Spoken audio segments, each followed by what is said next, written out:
Welcome to the Business Times Post-2017 Budget Roundtable. Let me introduce the panelists.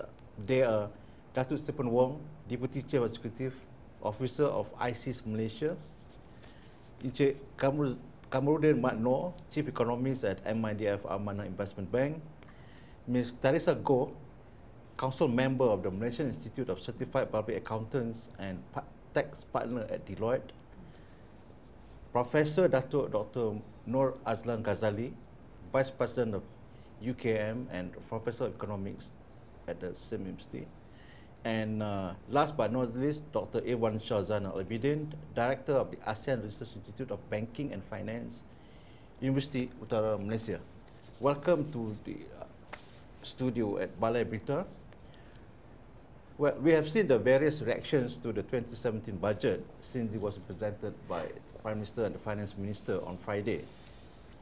In order to help our audience and readers, perhaps we can go deeper on what the budget means to ordinary people, to the companies, to the SMEs, to the corporate sector, to the investors, and to the financial markets. Obviously, the big questions are who benefits the most, what are the painful measures, if there are, if any, how can the budget stimulate investments and consumption? Does the budget address some of the bread and butter issues? What are the financial restraints in place? And what about the downside risks to economy? What about the structural problems, if they are in the economy, and is the government attending to that? Maybe I could start off, Steve. The first question, what surprised you the most in the 2017 budget? I don't think there were big surprises. I think one of the things that I took note of, and something that Malaysia, we have been good at doing in the past, that has sometimes actually helped us to get out of hot water. If you notice that in the budget theme, there is the word prudent, okay? And in fact, in the run-up to the budget, there were those who had been writing, commentators, economists, including myself, who had said that the government needs to be prudent because things around the world are not going the way that we think, is helpful or positive or constructive. So we need to be on the watch.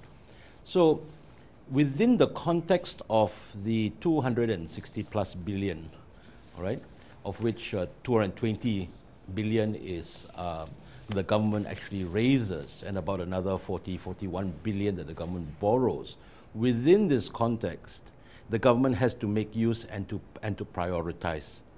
What I think that I wanted to see, and which was in the budget, was the fact that there was actually government allocations of ministries, key ministries that actually were cut back. Okay, and I think this helped to produce the result at the end. But it also helped us to put us in better shape. It's part of the prudence thing that we have to take into account given the sort of global risks. So I didn't think that it would have been cut back as much. Overall, the budget from a macro point of view is not an expansionary budget. Okay, it's a prudent budget. There's a 3.4% increase from the revised, but within that, okay, it's neutral to slightly positive. Based on the kind of expenditure items. But it is certainly not an expansionary budget. I don't think you can consider that. I think it's prudent, and it's what we need going into this kind of headwinds and the challenges that we will see coming out in 2017. Encik Kamarudin, but maybe to add to what Datuk Steve mentioned, do you think this is optimistic? I mean, the numbers, especially the GDP numbers, the fiscal numbers, do you think they're a bit on the high side or the lower side, given the headwinds that we see in the world today? Okay, looking at these GDP forecasts for 2017, I think the range is higher.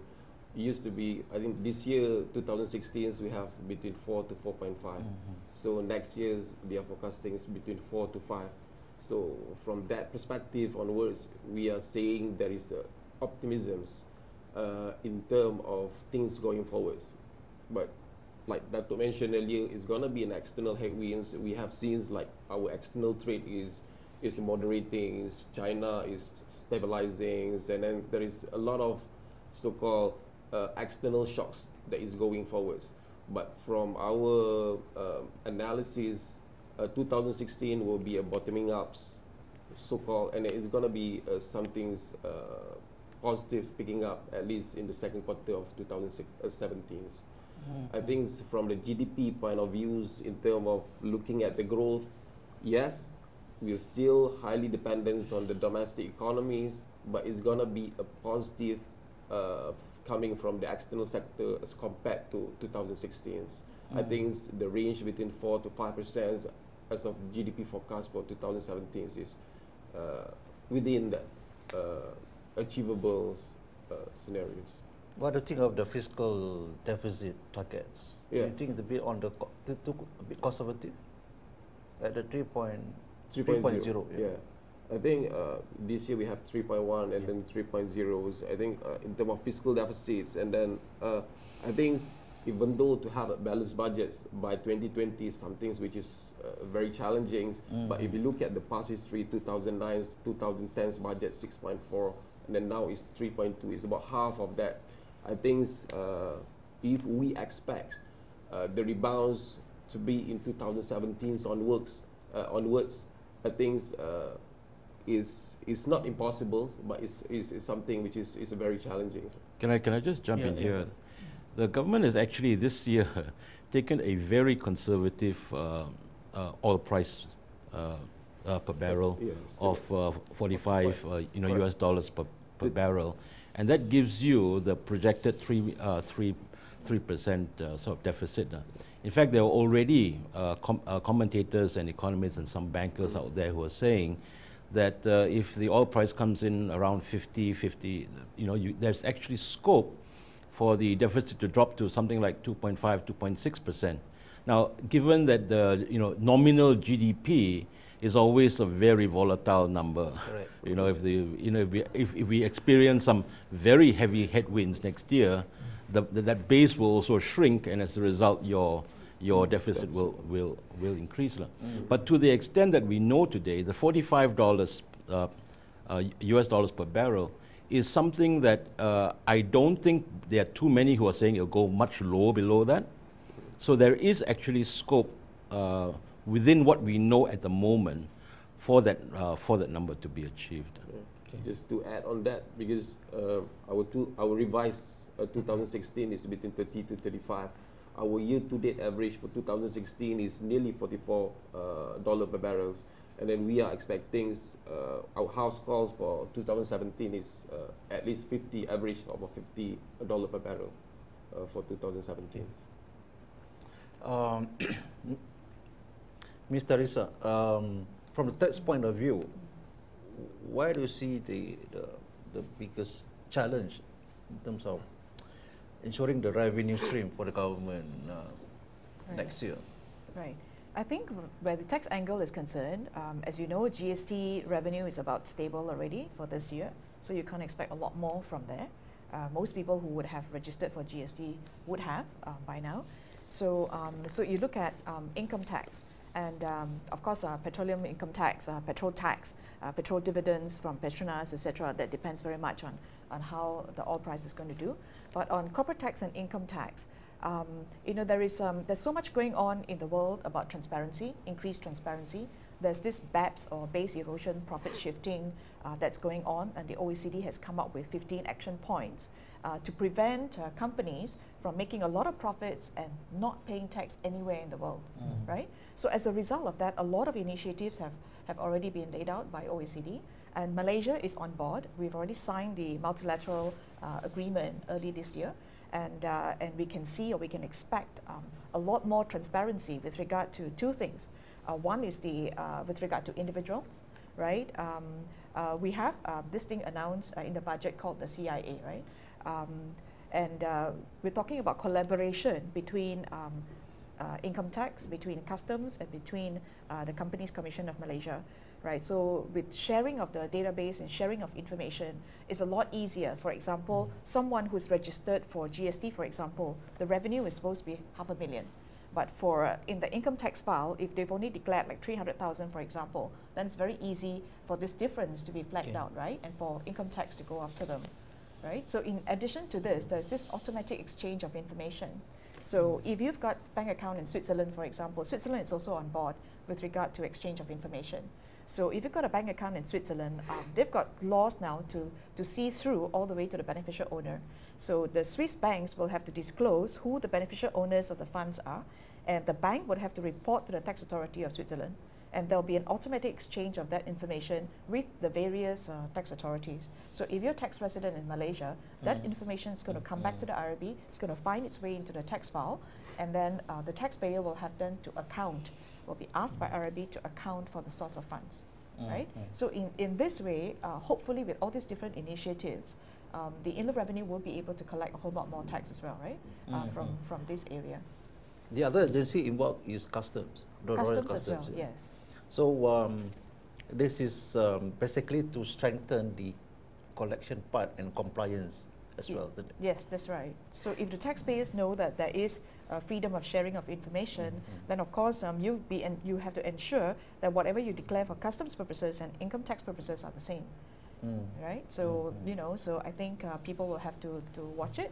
So for companies, for example, there's this thing called transfer pricing. So when you buy goods and sell goods to your related parties overseas, etc., what is the price of that, right? So when you import a particular good, and you have to pay import duties, for example, at the end of the year, because of your accounting and transfer pricing, you need to make adjustments. Then the question is, have you made adjustments on the import duties as well?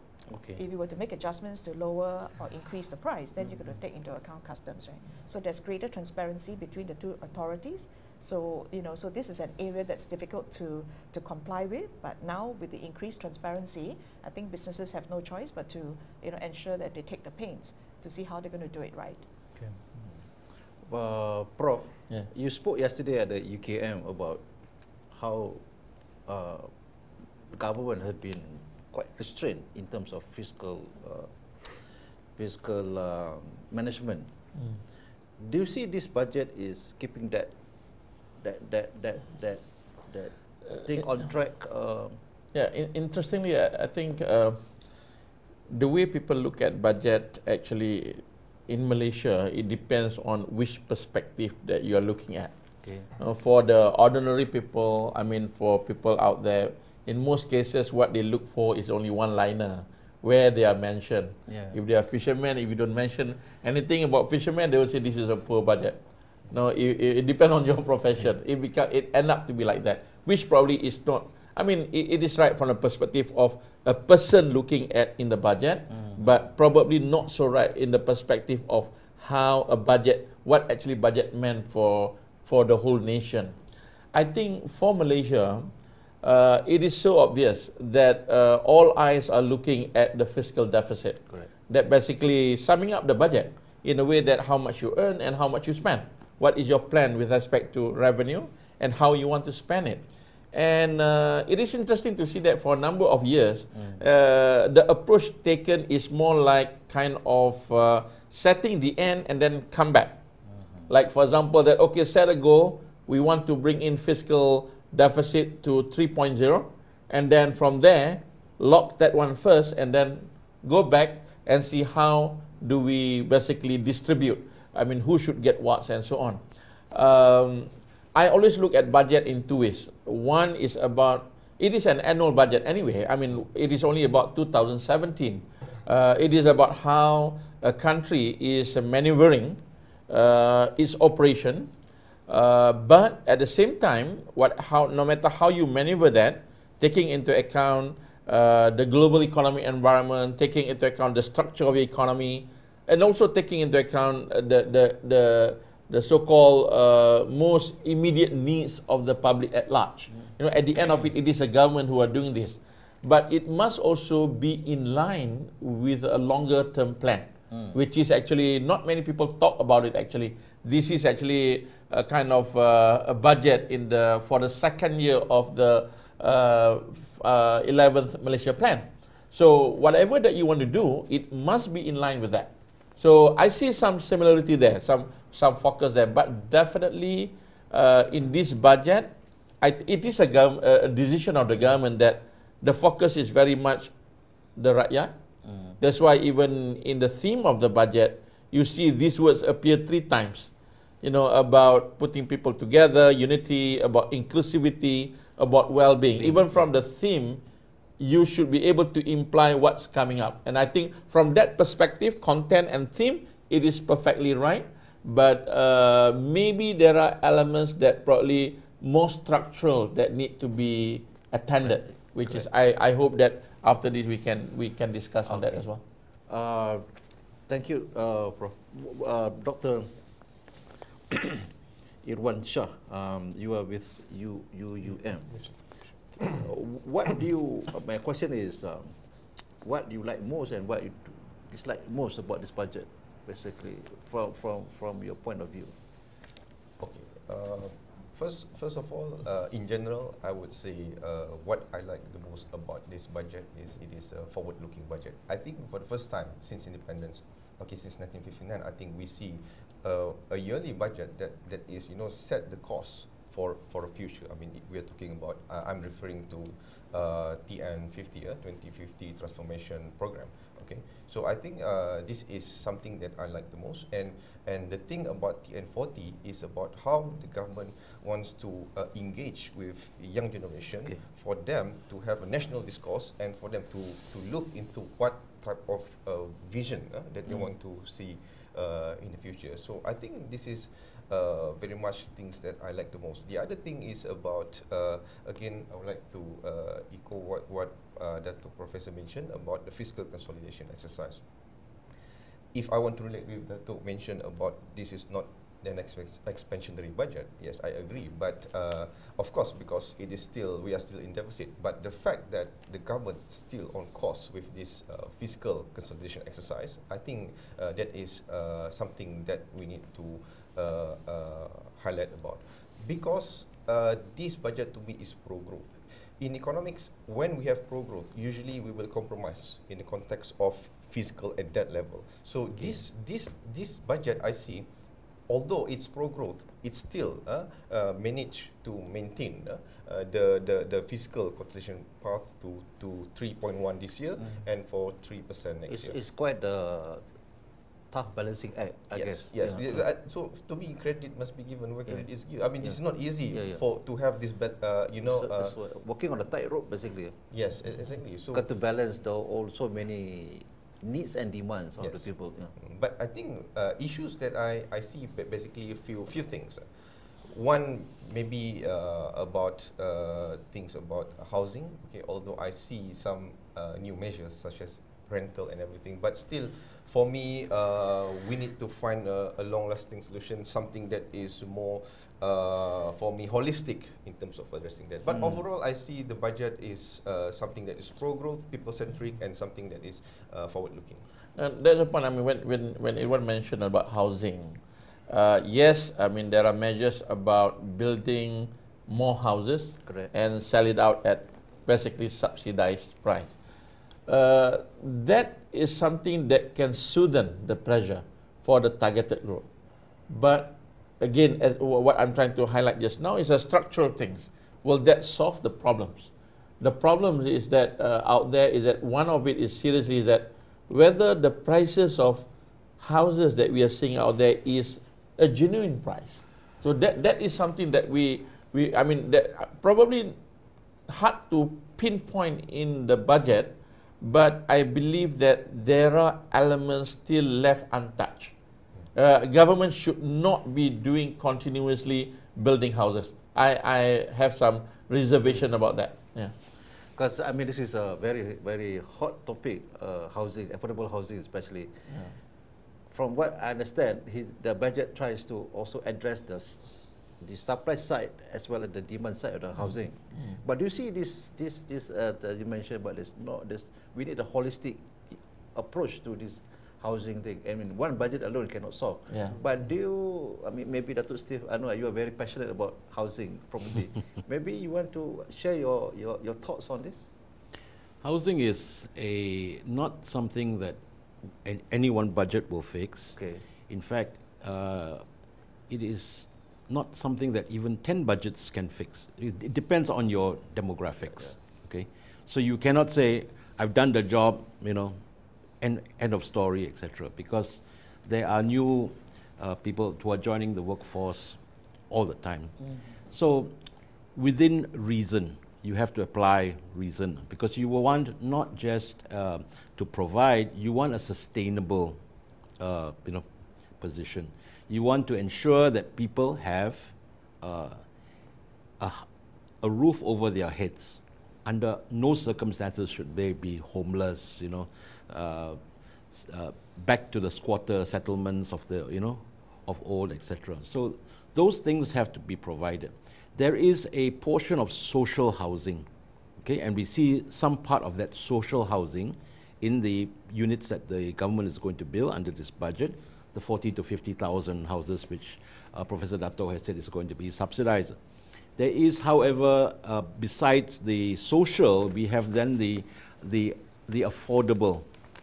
Now, this is an area that all countries are struggling with. Okay, just not just us. And in fact, we are a little bit more fortunate than some other countries, because we are basically talking about Klang Valley, you know, extending down south, probably with the Vision Valley, you know, going to be announced, which, you know, that there's going to be additional land, and to the north. So it is a position that we can live with, all right? We have to provide within that. But it has to be not, well, holistic is correct, but it has to be sustainable. To be sustainable means that to push very much higher people into houses at the expense of them taking on the additional debt which, by the way, they're not getting at the moment, all right, is not a sustainable position. So we need to, you know, the government needs to work on this area, but there are no quick fixes to, to the question, because having an overextended household, especially since almost a quarter of the loans and advances that are out there in the financial system are taken by households with less than 3,000 ringgit, you know, a month in terms of income. That's very sizable. So we don't want to push that. We want to provide a solution, and this solution will have to grow over time. Yeah, I think I like what was mentioned in the research by Kazana, and which talks about they have this formula of calculating what a certain income level can afford. So they were looking at someone who earns 8,000, for example. Well, if applying that formula, then the house that you can afford is just about 290,000 ringgit. So 8,000 income, salary per month, a house that you can afford, 290,000. But in the Klang Valley, for example, it's very difficult to find where you're going to find a house that's of this value now. Yeah. So if you don't, so I suppose the idea is, can they afford or not? You can waive the stamp duties and you can waive all the loan fees and things like that. But are we helping people to get into debt, which ultimately they may not be able to repay? So that's the question. So I think we need an out-of-the-box solution as to how we're going to get the property prices down. Right?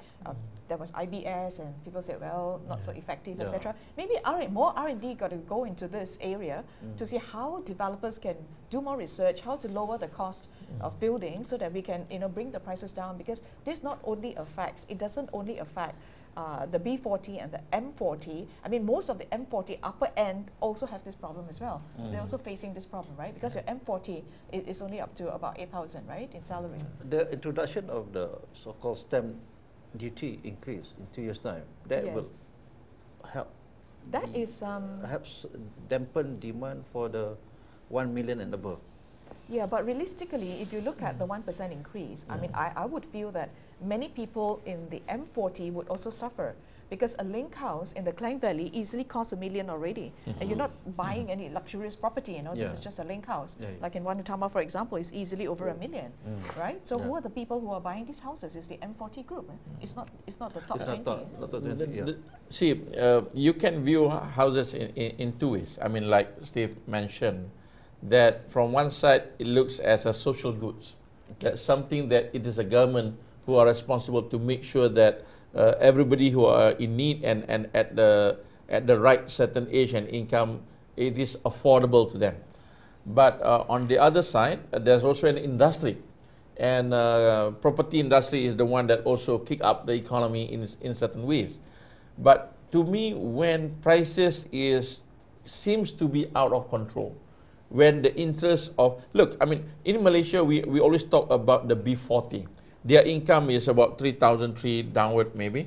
I mean, the 40% of the household in Malaysia, if you use that formula, so what does it mean? It means that in most cases, houses today is not affordable to them. So in that situation where I believe that there's a role for the government, I think there's some discussion about looking at the national housing policy. But again, while we want to do the policy, but what I would like to caution is that it is not the government end up building houses. It has to be promoting a healthy, reasonable property sector runs by the private developers, but governs by certain policies which will assure that all segments of society will be able to have something affordable for them. Maybe Encik Kamudin, you want to add on those points? Yeah. If we look at the measures, if we look at the incentive, for example, this is mostly cater for the B40s, and the left half group is like Teresa mentions is about M40s. If you're reducing the ZEM duty, for example, and then I'm looking at more on that a larger pictures in terms of the overall ecosystems. What kind of along that ecosystem of that housings, of that property developments, which are the things which is the pressing issues that bring up the price? Because we keep on talking about, okay, people can't afford to buy a house because there is a lack of financing. You address the financings, and then some of the quarters say, okay, that is give the incentive for developers to increase the price, because there is a so-called loose measures in terms of getting a financing. So you are not solving the issues. You are building a house, like Dato' mentioned, for the governments, but how far the governments can go by providing the house, even though it's a so-called public good.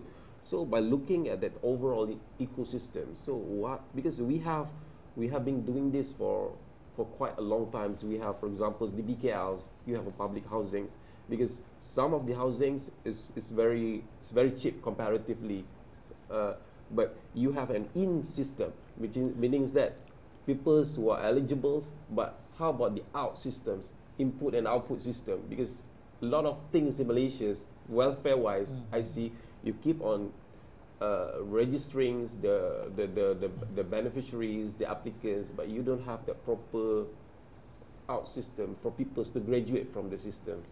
So I think one part of the ecosystem is this. There is only land, okay? You can use the land for commercial purposes, for residential purposes, for industrial purposes. You can make your choice, okay? That's all in the structural master plan. But there's just land. All these pieces of land are not disconnected from one another, okay? So if you build, like if government itself comes in, or some GLC comes in and builds a big, massive property development that it pitches right at the end of the luxury high-end market. So you sell for $2,500, $3,000 a square foot. Okay, eventually this property is connected, because there's only land, to Puchong, to Sri Kembangan, to Nilai, and further out. Okay, in other words, the kind of pricing that you do in the KL center has got effects all down the chain. It pulls up all the prices of land. So part of the ecosystem is making the right priorities. What are your priorities? Are your priorities to sell thousands and thousands of square feet, all right, of commercial land at commercial floor space at 2,000, 3,000, 5,000? Okay, and these are numbers that are not fictitious. They are present today. But this 5,000 that you're pitching, or that you'll pitch in 2017, 2018, has an effect. It pulls up all the way out, down as far as you can see, all the way to Seremban, because there's only a market for land. And that land market is not truncated. It depends on what you want to do with it. If you decide that you are going to put your priorities here and not on residential housing or affordable housing, then you will suffer the consequences. There is no free lunch. Okay, thank you. We'll take a short break, and when we come back, we'll talk on other bread and butter issues and other major tax measures, including the income level, real wages, and as well as unemployment. Thank you very much.